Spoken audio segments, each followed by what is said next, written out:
Hello বন্ধুরা, আপনারা কি জানেন পৃথিবীতে প্রায় একই চেহারার ধরন বিশিষ্ট অসংখ্য মানুষ থাকতে পারে, বা এমন একটা বিমান যেটা উড়াতে রানওয়ের দরকার নেই, যে কোনো স্পট থেকে খাড়া উপরের দিকে উঠে যাবে। কিংবা আপনি কি জানেন শীতকালে কুয়াশা কম বেশি হওয়ার কারণ কি? এমনই সব চমৎকার ফ্যাক্ট নিয়ে সাজানো আজকের ভিডিওটি, তাই সম্পূর্ণ ভিডিওটি দেখার অনুরোধ রইল। তো চলুন ভিডিওটি শুরু করা যাক। ফ্যাক্ট নাম্বার 1, 2000 বছর আগের এক রহস্যময় নারী যাকে বলা হয় লেডি ডাই, তার মৃতদেহ এতটাই অক্ষত যে দেখে মনে হয় তিনি মাত্র কয়েকদিন আগে মারা গেছেন। 1972 সালে চীনের মাওয়াইং 2 এলাকার প্রত্নতান্ত্রিকরা একটি বিশেষ কফিন আবিষ্কার করেন, যেখানে তার দেহ সম্পূর্ণভাবে সুরক্ষিত ছিল। কফিনটি ভরা ছিল গোলাপি রঙের একটি রহস্যময় তরলে, যা তার শরীরকে পচন থেকে রক্ষা করেছিল। সেখানে তার শরীরের চামড়া নরম, পেশি নমনীয়, এমনকি তার রক্তনালীও অক্ষত ছিল। আশ্চর্যের বিষয়, তার মৃত্যুর কারণও জানা গেছে, তিনি হার্ট অ্যাটাক করেছিলেন। এছাড়াও কফিনের ভেতরে তার বিলাসবহুল জীবনযাপনের নানা চিহ্ন পাওয়া গেছে, যেমন পোশাক এবং চিকিৎসা সরঞ্জাম। কিভাবে প্রাচীন চীন এত উন্নত সংরক্ষণ পদ্ধতি জানত, তা আজও বিজ্ঞানীদের কাছে এক বিশাল রহস্য। এই ঘটনাটি সত্যি কৌতূহলের শীর্ষে থাকা এক বিস্ময়কর আবিষ্কার।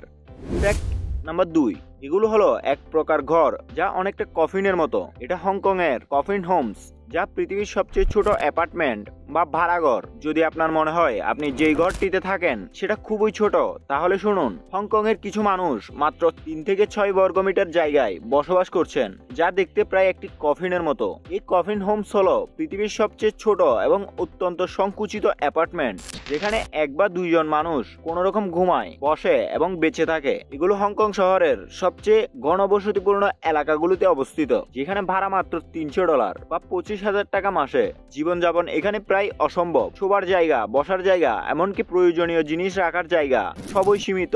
এটাকে একটা বাক্স বলতে পারেন, যেখানে একজন মানুষ সামান্য কিছু জিনিস রেখে শুধুমাত্র শোয়ার জায়গা পাবে। ফ্যাক্ট নাম্বার 3, নীলতিমি পৃথিবীর সবচেয়ে বড় প্রাণী। এর হৃৎপিণ্ডের আকার অত্যন্ত বিশাল। একটি নীলতিমির হৃৎপিণ্ড প্রায় 4 ফুট প্রস্থ এবং 5 ফুট দীর্ঘ, যার ওজন আনুমানিক 450 কিলোগ্রাম। এটি প্রতি স্পন্দনে প্রায় 230 লিটার রক্ত পাম্প করতে সক্ষম।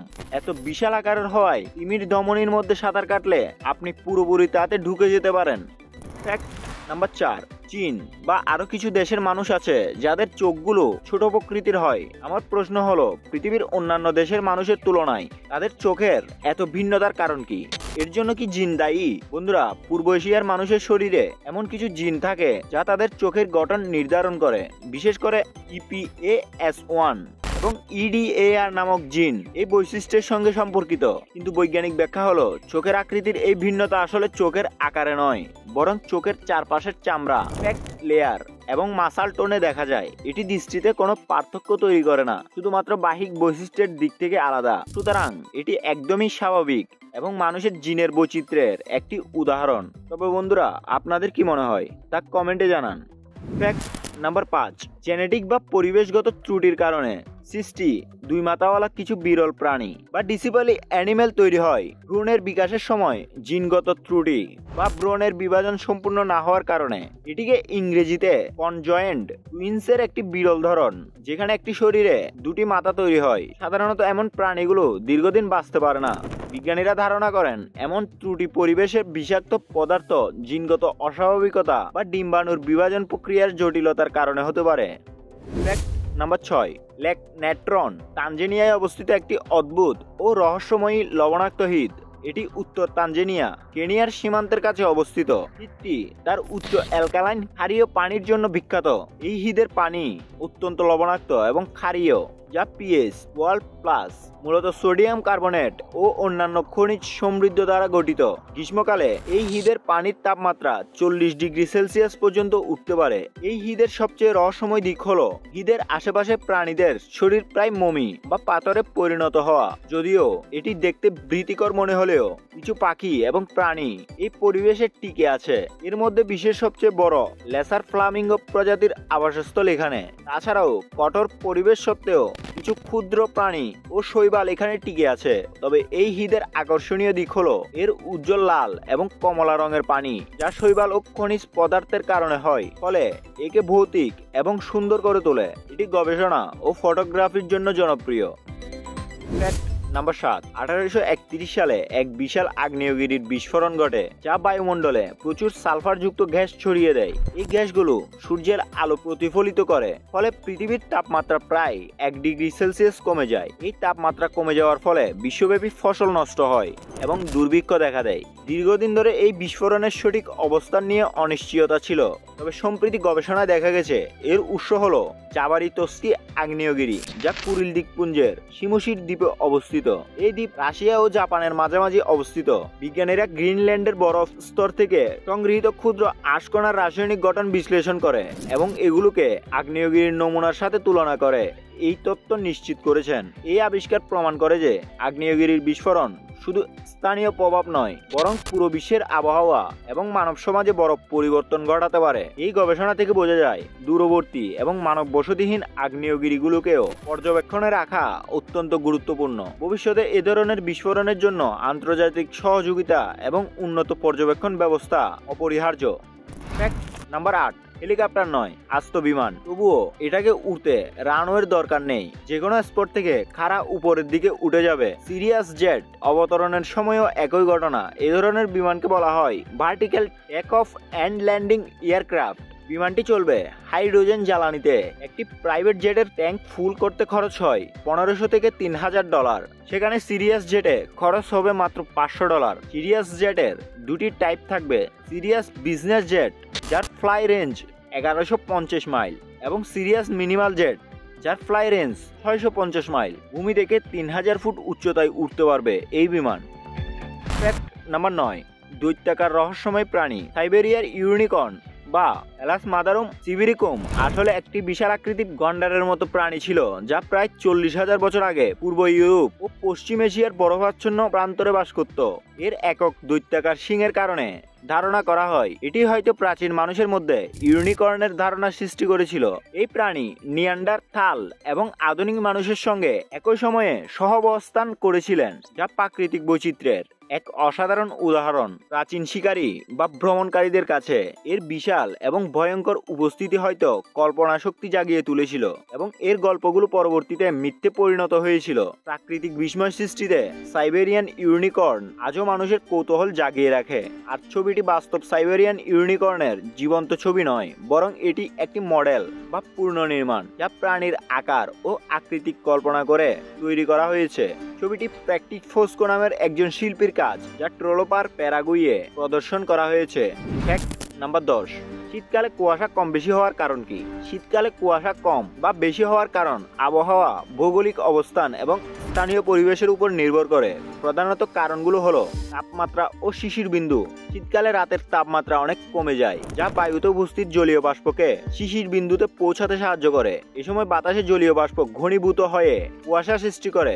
বাতাসের গতি, যদি বাতাস ধীর গতি বা স্থির থাকে তবে কুয়াশা বেশি হয়। বাতাসের গতি বেশি হলে কুয়াশা কম হয়, কারণ জলীয় বাষ্প ছড়িয়ে যায়। আর্দ্রতা, শীতকালে যদি বাতাসে আর্দ্রতা বেশি থাকে তাহলে কুয়াশা ঘনীভূত হওয়ার প্রবণতা বাড়ে।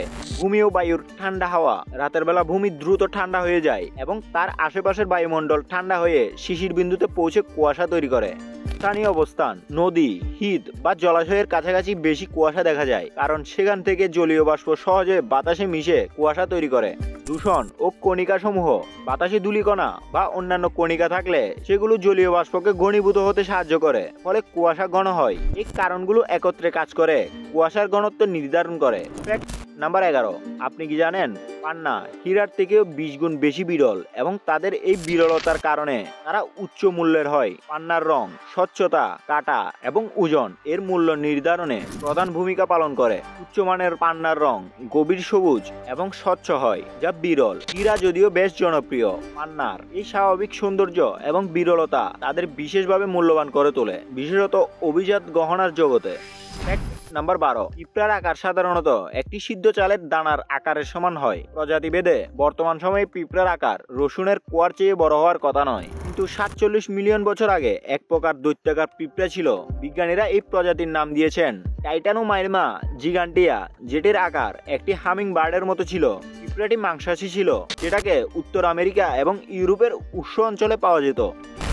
নাম্বার 13, পৃথিবীতে একই চেহারার ধরন বিশিষ্ট অসংখ্য মানুষের থাকার সম্ভাবনা রয়েছে, যা বিজ্ঞানসম্মতভাবে ব্যাখ্যা করা সম্ভব। মানবদেহে প্রায় 20,000 জিন থাকে, যা আমাদের চেহারার বৈচিত্র্য তৈরি করে। তবে এই জিনেটিক ভেরিয়েশনের সংখ্যা সত্ত্বেও বিশ্বের 800 কোটির বেশি মানুষের মধ্যে একই চেহারা থাকা অস্বাভাবিক নয়, কারণ জেনেটিক কম্বিনেশনের পুনরাবৃত্তি করতে পারে। পাশাপাশি আমাদের মস্তিষ্ক একটি নির্দিষ্ট সীমার মধ্যে মুখ শনাক্ত করতে পারে, যার ফলে অনেক সময় দুটি ভিন্ন চেহারাকে আমরা একই রকম মনে করি। বিশেষজ্ঞদের মতে একই চেহারার মানুষ থাকার সম্ভাবনা বিরল হলেও অসম্ভব নয়। স্টাডি থেকে জানা যায়, যমজ না হয়েও দুই ব্যক্তির চেহারার মিল 1/135-এর মধ্যে হতে পারে, তবে ফিঙ্গারপ্রিন্ট বা ডিএনএর মিল একেবারেই আলাদা হবে। ফ্যাক্ট নাম্বার 14, গ্রিমসি আইসল্যান্ডের উত্তর উপকূল থেকে 40 কিলোমিটার দূরে অবস্থিত এবং এটি দেশের সবচেয়ে উত্তরের জনবসতিপূর্ণ বিন্দু, যা আটলান্টিক সার্কেলের মধ্যে অবস্থিত। আইসল্যান্ডের একমাত্র সিলভার গ্রিমসে সারা বছর মাত্র 20 জন লোক বসবাস করে, যাদের অধিকাংশ জেলে পরিবার, তবে তারা একটি আটসাট সম্প্রদায়। গ্রিমসে প্রায় 1 মিলিয়ন পাখির বসবাস। দ্বীপটি দেখার সবচেয়ে ভালো সময় হলো 10 এপ্রিল থেকে 10 আগস্ট, যখন পাফিনরা গ্রিমসে নেমে আসে পাহাড়ে বাসা বাঁধতে। বাট ওয়াচারদের জন্য এটি একটি উপযুক্ত জায়গা। গ্রিমসির দুটি সবচেয়ে বড় আকর্ষণ হলো পাখি দেখা এবং আর্কটিক সার্কেল অতিক্রম করা। নর্দার্ন লাইট দেখার জন্য গ্রিমসি যথাযথ জায়গা। এটি আর্কটিক সার্কেলের আইসল্যান্ডের একমাত্র জায়গা যেখানে গ্রীষ্মকালে অর্থাৎ জুন থেকে জুলাইয়ের মধ্যরাতে সূর্য দেখা যায়। নাম্বার 15, এই পাখিটি হলো আউক, যা দেখতে খুবই সুন্দর হলেও এটি ডুবুরি পাখি নামে বেশ পরিচিত। এটি উত্তর আটলান্টিক ও আর্কটিক সমুদ্রে 120 মিটার পর্যন্ত ডুব দিতে পারে। এটি সাদা এবং কালো পালক দেখে অনেকেই এটিকে পেঙ্গুইন মনে করেন। মজার ব্যাপার হলো আউক পাখিরা জীবনে একবারই সঙ্গী পায় এবং প্রতি বছর একসঙ্গে তাদের পুরনো বাসায় ফিরে আসে। তো বন্ধুরা, ভিডিওটি ভালো লাগলে লাইক করতে পারেন। আজ এ পর্যন্তই। এই ভিডিওতে দেখানো কোন ফ্যাক্টটি আপনার বেশি ভালো লেগেছে তা কমেন্টে জানান। এরকম চমৎকার ভিডিও দেখতে আমাদের চ্যানেলটি সাবস্ক্রাইব করে পাশে থাকা বেল বাটনটি ক্লিক করুন।